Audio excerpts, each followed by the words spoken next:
James noticed the change in Emily before he could articulate it. What had once been an easy, playful intimacy between them became stilted and guarded. She started working late more often, her meetings stretching well into the evening, and when she was home, she was emotionally distant. Little things she used to enjoy doing with James, like watching their favorite shows or cooking together, faded into the background. One Thursday evening, James stood in the kitchen, staring at a receipt he had pulled from Emily's coat pocket while tidying up. It was from an upscale restaurant, dated the previous Tuesday, with a total high enough to suggest a lavish dinner for two. Emily had told him she was at a team-building event. James's heart raced. This didn't sit right. Later that night, as he paced their living room trying to piece together the scenario, he noticed an envelope peeking out of Emily's handbag, carelessly left on the couch. It was addressed to her from someone named David. The handwriting was unfamiliar, precise, and elegant.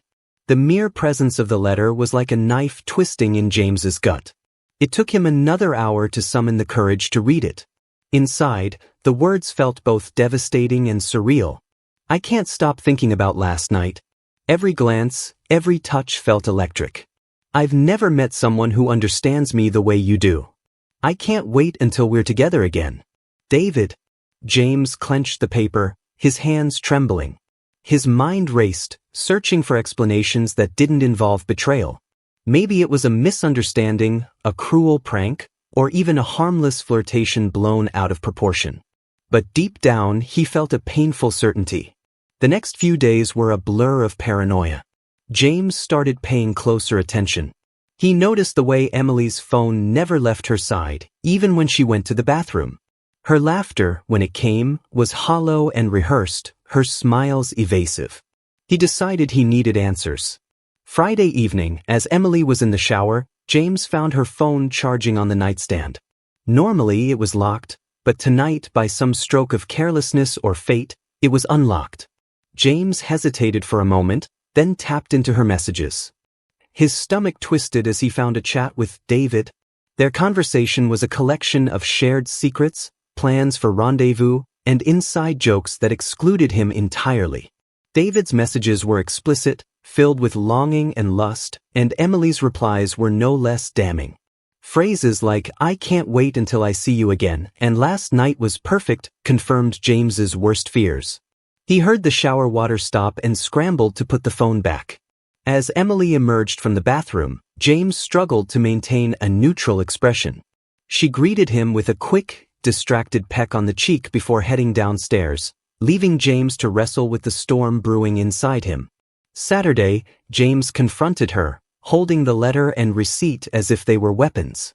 "Who is David?" he asked, his voice shaking.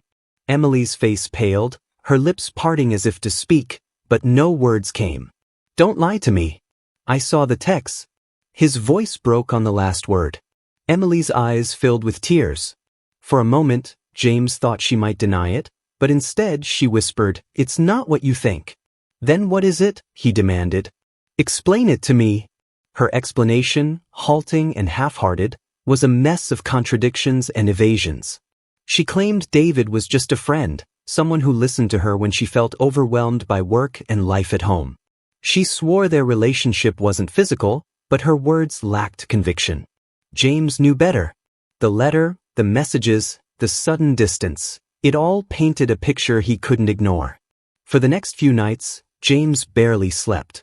His mind replayed every interaction he had seen between Emily and strangers, every late night she had spent at work. He began noticing more signs. A faint scent of cologne on her jacket that wasn't his, unexplained cash withdrawals, and her reluctance to make any plans with him. The final straw came the following week when James found another receipt in the trash, this one for a boutique hotel. The date matched one of Hert's team-building nights. Confronted again, Emily broke down, admitting to the affair but insisting it wasn't serious, that she had been confused and scared. James couldn't decide what hurt more, the betrayal itself or Emily's attempt to minimize it. All he could see was the life they had built together unraveling, thread by thread. The days following Emily's tearful confession were a haze of anger, disbelief, and sleepless nights. She claimed the affair was over, insisted it was a mistake, and begged James for forgiveness. But her words felt hollow, and James couldn't shake the image of her sneaking off to meet David. He had never thought of himself as a jealous or controlling man, but desperation and doubt gnawed at him relentlessly. He needed proof, not to punish her, but to preserve what little sanity he had left. That Monday, while Emily was at work, James sat at the kitchen table, staring at her laptop. His hands trembled as he typed in her password, a combination he remembered from the early, trusting days of their marriage. Her email inbox appeared, a seemingly innocent collection of work updates and promotional newsletters. But it wasn't what was visible that James cared about. He knew enough to dig deeper. He started with her archived messages, then searched for keywords: hotel, David, love. At first, he found nothing. His stomach sank, and for a moment he questioned his actions. Was he spiraling? Becoming the kind of paranoid man he never thought he'd be?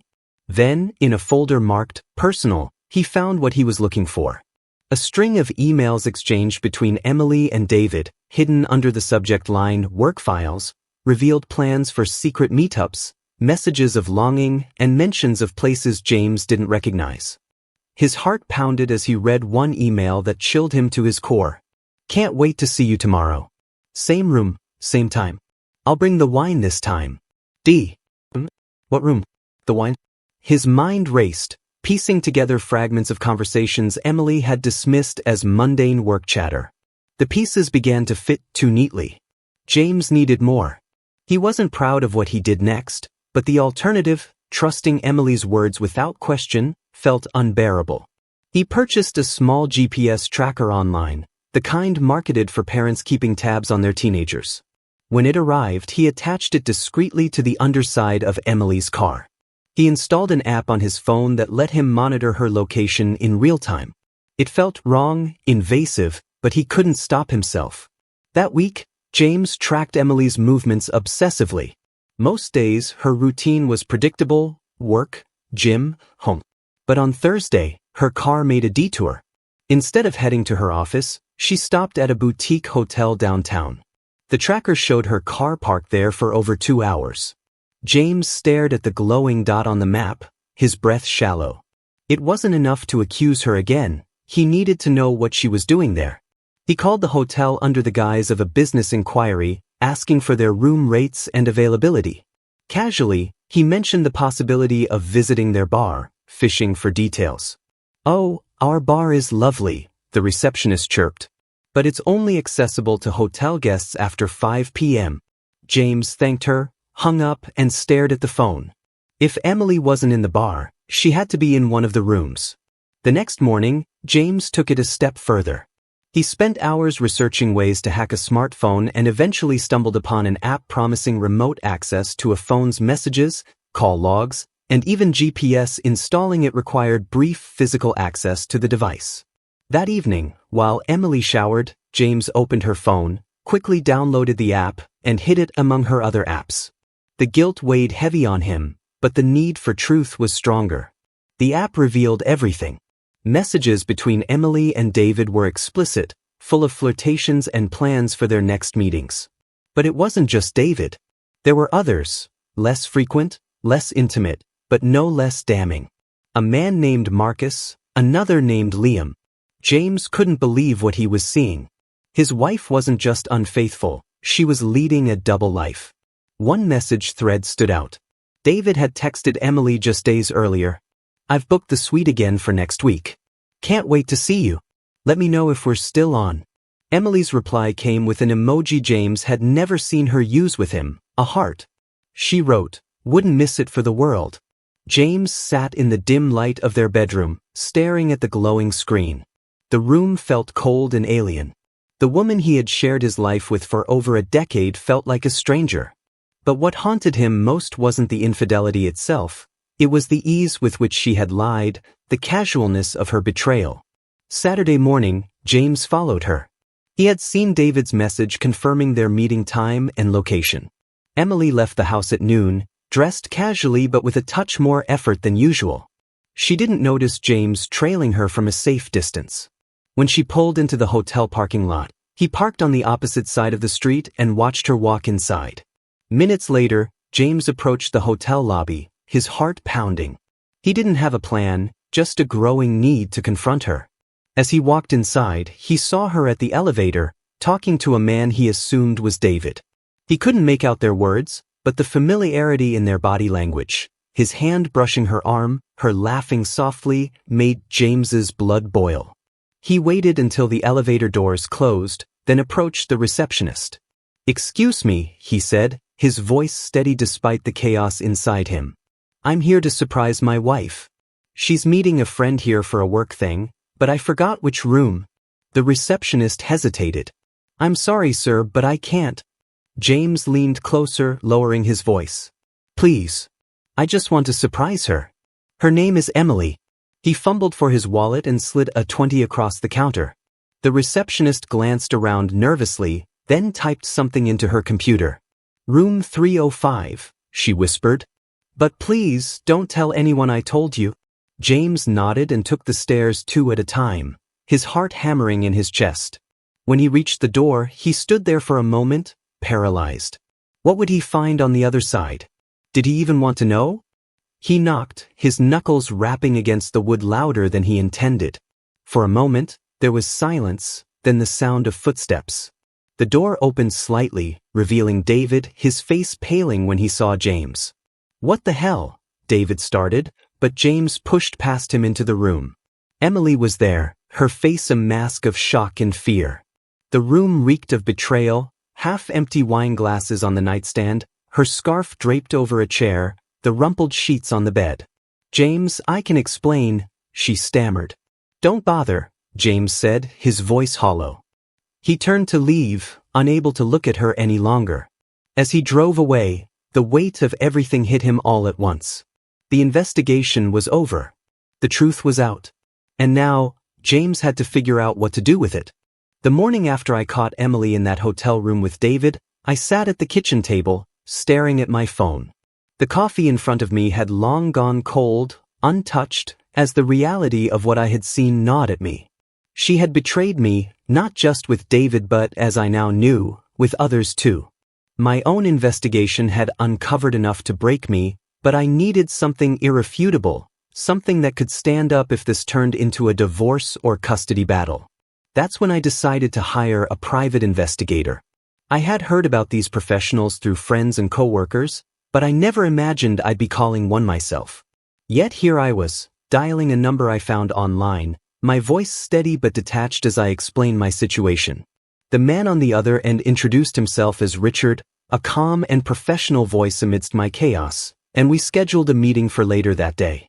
Sitting in Richard's small, sparsely decorated office, I recounted everything. I told him about the letter, the GPS tracker, the texts, and the hotel. He listened without interrupting, his face impassive, jotting down notes. When I finished, he leaned back in his chair. "James," he said, his voice steady, "you've already done some groundwork, but if you want definitive proof, I'll need to conduct my own investigation. It could take a few weeks, depending on how careful she is. Are you ready for that?" I nodded. "Do whatever it takes." The first week passed in agonizing silence. Richard had instructed me not to confront Emily further and to act as normally as possible. I played my role, even as every interaction with her felt like walking on broken glass. She had no idea I had hired someone to follow her every move, and her behavior remained the same, distant, evasive, but superficially apologetic. She still clung to the lie that David was her only indiscretion, a moment of weakness she deeply regretted. It wasn't until the second week that Richard called me. His voice was clipped, professional. "We have some findings, James. Can you come in?" When I arrived at his office, he was waiting with a folder thick with evidence. He opened it and spread out photos across the desk. There she was, Emily, meeting David at the same hotel, just days after I had caught them. In one photo, they were laughing in the lobby. In another, they were holding hands, oblivious to the world around them. But David wasn't the only one. Richard flipped to another set of photos, these taken in broad daylight at a coffee shop downtown. Emily sat across from a man I didn't recognize, her expression warm and engaged. Richard explained that this man was Marcus, a coworker. They had met twice in the past week, once at the coffee shop and once at a bar across town. Both times, their interactions were intimate, her hand brushing his arm, his gaze lingering on her. Then came the videos. Richard set up a laptop and played footage from hidden cameras he had placed outside the hotel. In one clip, Emily and David entered the building together, her hand resting on his back as they walked. In another, taken from a different angle, they exited hours later, both disheveled, laughing, and leaning into each other. The timestamps on the footage aligned perfectly with the GPS tracker data I had collected weeks earlier. "There's more," Richard said, his voice cautious. "I didn't want to overwhelm you, but you should see this." He handed me another set of photos. These showed Emily meeting yet another man, Liam. They were at a park, sitting on a bench. She leaned in close, her body language unmistakably intimate. Richard explained that Liam was a fitness instructor she had met at her gym. They had been meeting sporadically, often during her supposed workouts. I sat there, staring at the evidence. The weight of it was suffocating. Emily's betrayals weren't just a one-time mistake. They were a pattern, a web of deceit she had woven over months, if not years. And then Richard pulled out one last document. "I found something else," he said, sliding a printed email thread across the desk. "She's been in contact with her ex-husband." The name at the top of the email chain sent a chill down my spine. David Collins. Her ex-husband, the man she had sworn she no longer spoke to, was at the center of it all. The emails were damning. Plans to meet, reminiscing about their past, and veiled references to rekindling what they once had. "She's been meeting him regularly," Richard said. "Mostly at that hotel, but also at his place when you're out of town. I've got footage of her car parked outside his house on multiple occasions." The final blow came when Richard handed me a USB drive. "This has everything. Photos, videos, emails, text logs. It's all there, James. Use it however you need." I drove home in silence, the USB drive feeling heavier than it should in my pocket. When I walked through the door, Emily was in the kitchen, chopping vegetables for dinner. She looked up and smiled, a practiced expression I now recognized as a mask. "Hey," she said, her tone light. "How was your day?" I didn't answer. Instead, I walked past her into the bedroom, locking the door behind me. I plugged the USB drive into my laptop and opened the files. Watching the videos again, seeing the photos, reading the messages, it was like reliving the betrayal anew. I stayed in that room for hours, scrolling through every piece of evidence, every detail confirming what I already knew but couldn't fully accept. By the time I emerged, Emily was sitting on the couch, her face etched with confusion. "What's going on?" she asked. "You've been acting so strange lately." I stared at her, the woman I had built a life with, the woman who had torn it apart piece by piece. "We need to talk," I said, my voice low but firm. Her eyes flickered with something, fear maybe, but she nodded. "Okay." I didn't show her the evidence, not yet. Instead, I simply said, "I know everything, Emily. About David. About Marcus. About Liam. And about your ex-husband." Her face went pale.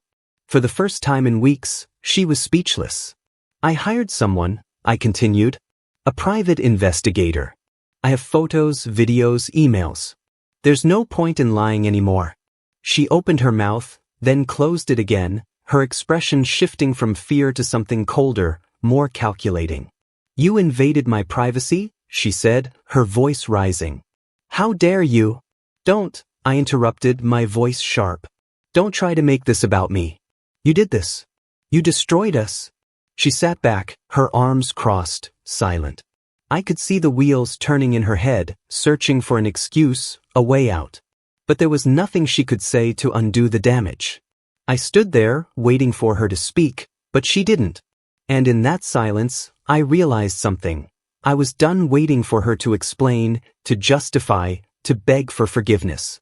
I had all the answers I needed. And now, it was time to decide what to do next.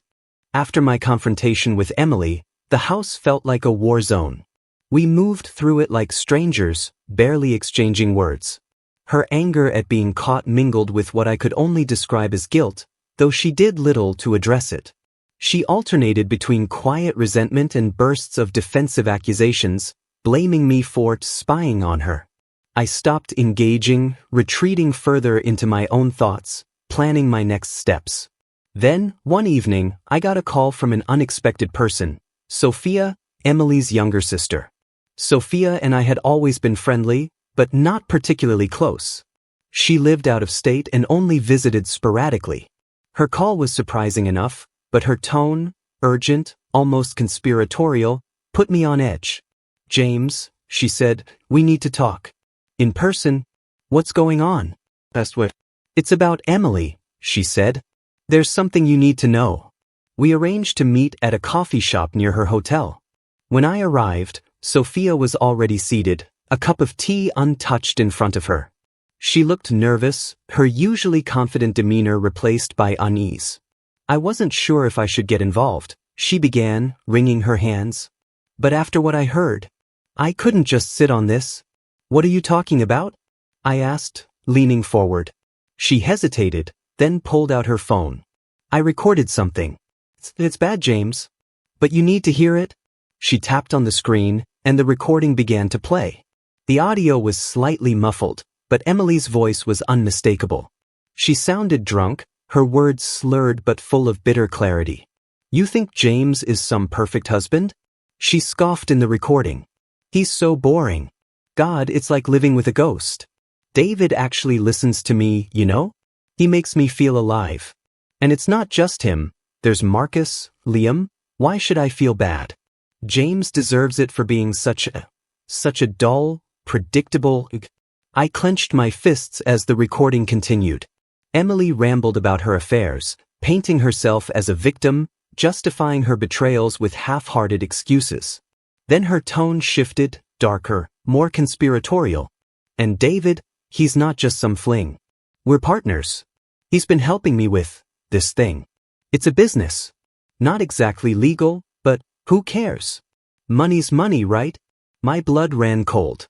What does she mean, not exactly legal? Sophia paused the recording. "I don't know all the details, but it sounded shady. She mentioned David, her ex-husband, a lot.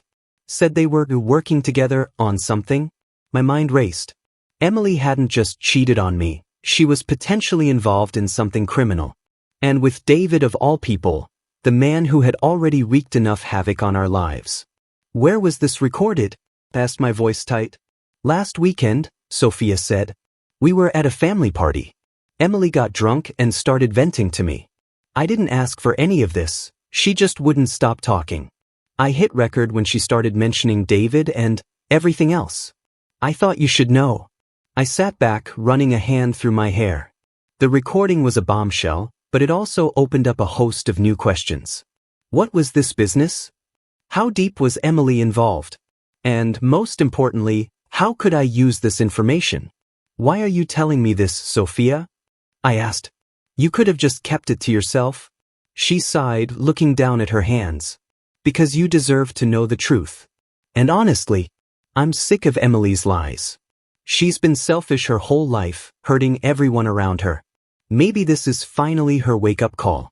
I nodded, grateful but overwhelmed. "Do you have anything else?" Sophia hesitated, then pulled out another piece of evidence, a photo on her phone.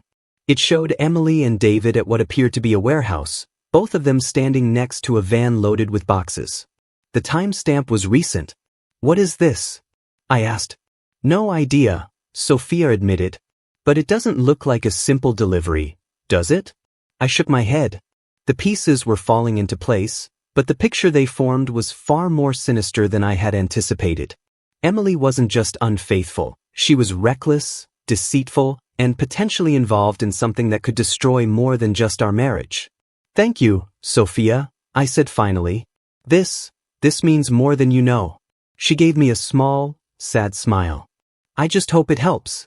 When I got home that night, Emily was already in bed, her face buried in her phone.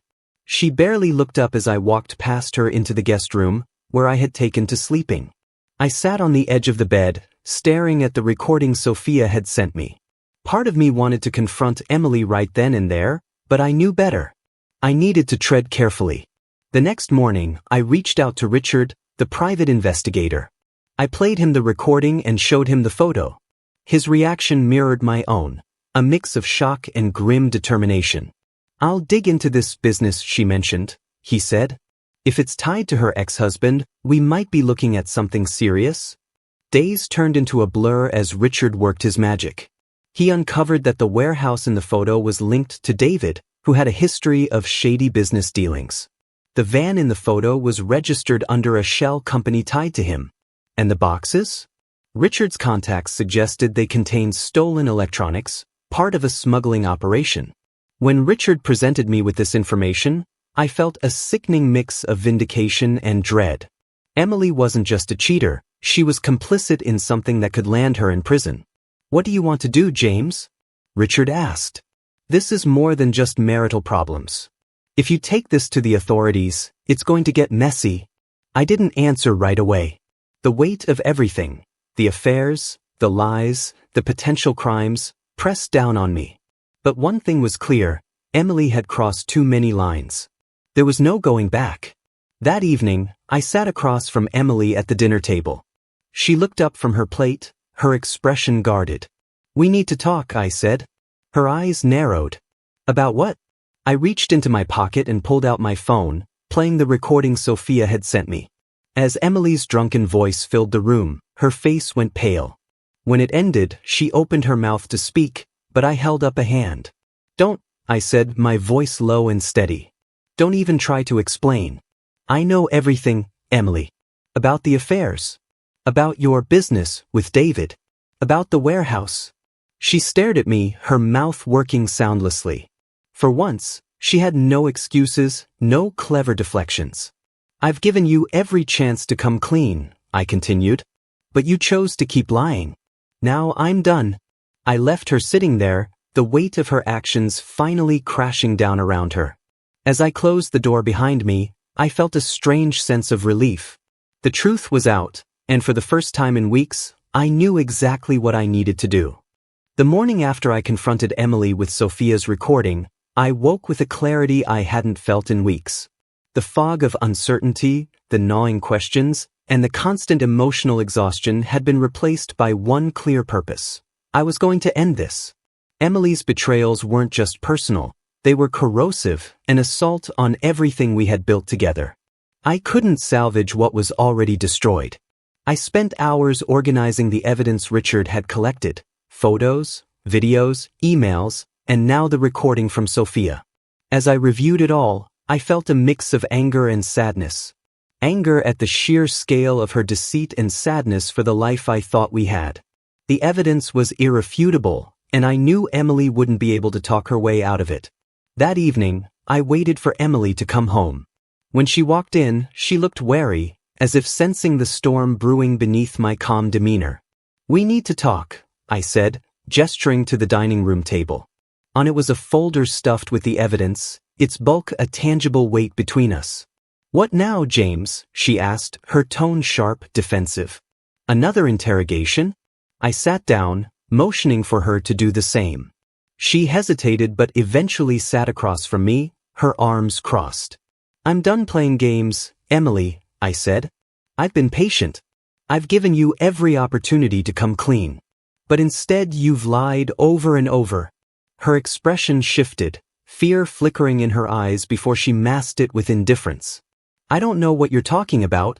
I slid the folder toward her. "You will." She opened it reluctantly, her face blanching as she leafed through the contents. Photos of her with David at the hotel, texts between her and Marcus, the video of her at the warehouse with David, the recording from Sophia, everything was there, laid bare. "This is insane," she said, her voice trembling. "You spied on me? Hired someone to stalk me? What kind of husband does that?" "The kind of husband who's been lied to," I shot back. "Don't you dare make this about me. Look at what you've done, Emily. Affairs with multiple men. Illegal dealings with your ex-husband. Did you think I wouldn't find out?" Her eyes filled with tears, but I felt no sympathy. I had seen this act before, the crocodile tears she used to deflect responsibility. "James, it's not what it looks like," she stammered. "David, he roped me into this. I didn't have a choice. And the other men, they didn't mean anything. I was lonely. I was—" "Stop," I interrupted, my voice firm. You had a choice every single time. Don't insult me with excuses. You've been lying to my face for months, maybe years. And you're still lying. She leaned forward, her hands clasped as if in prayer. James, please. We can fix this. I'll cut ties with David. I'll go to therapy. We can make this work. I shook my head. No, Emily. We can't. You killed this marriage the moment you decided I wasn't enough for you. This isn't something you can apologize away. Her desperation morphed into anger. Fine, she spat. You want to throw away everything we've built? Go ahead. But don't pretend you're blameless. You're boring, James. You bury yourself in your routines, your work, and you barely paid attention to me. Is it any wonder I looked elsewhere? Her words stung, but I refused to let her twist the narrative. Maybe I wasn't perfect, I said. But I was loyal. I was honest. And I trusted you. That used to mean something. She stood abruptly, pacing the room. So what now? You're just going to end it? Walk away like none of this mattered? I met her gaze, my resolve unwavering. Yes. I've already spoken to a lawyer. I'm filing for divorce. Her face fell, the reality of my words sinking in. James, no. Don't do this. Please. Think about everything we've been through. Think about. I have, I said, cutting her off. And that's why this is happening. You didn't just betray me. You betrayed our marriage, our trust, and everything we stood for. There's no coming back from that. The conversation ended with Emily storming out of the house, slamming the door behind her. I sat there in the silence, my emotions churning. Relief, sadness, anger, it all mixed together in a chaotic swirl. But beneath it all, there was a sense of finality. I had made my decision, and there was no turning back. The following weeks were a whirlwind of legal meetings and logistical planning. Emily tried everything, angry phone calls, tearful apologies, even enlisting her friends and family to plead her case. But I stayed firm. I refused to be drawn back into her web of lies and manipulation. During one particularly heated argument, she accused me of destroying her life. You're ruining everything, James, she said, her voice shaking with fury. I made mistakes, but I don't deserve this. I looked at her, calm but resolute. You did this to yourself, Emily. Actions have consequences. It's time you face them. In the end, the divorce was as messy as I expected. Emily fought tooth and nail over every detail, but the evidence Richard had collected gave me the upper hand. The recordings, photos, and emails painted a damning picture of her infidelity and questionable dealings with David. My lawyer used it all to secure a favorable settlement, ensuring I wouldn't be left picking up the pieces of her recklessness. When the divorce was finalized, I felt an overwhelming sense of closure. The life I had built with Emily was gone, but so was the weight of her betrayal. For the first time in months, I could breathe freely. One evening, as I packed away the last remnants of our shared life, I came across an old photo album. Flipping through the pages, I saw the smiles and memories that once defined us. It hurt to see what we had lost, but I knew it was better this way. The man in those photos deserved better, and I was determined to find it. As I closed the album and placed it in a box, I felt a strange sense of hope. The road ahead was uncertain, but it was mine to walk. Without lies. Without betrayal. And without Emily.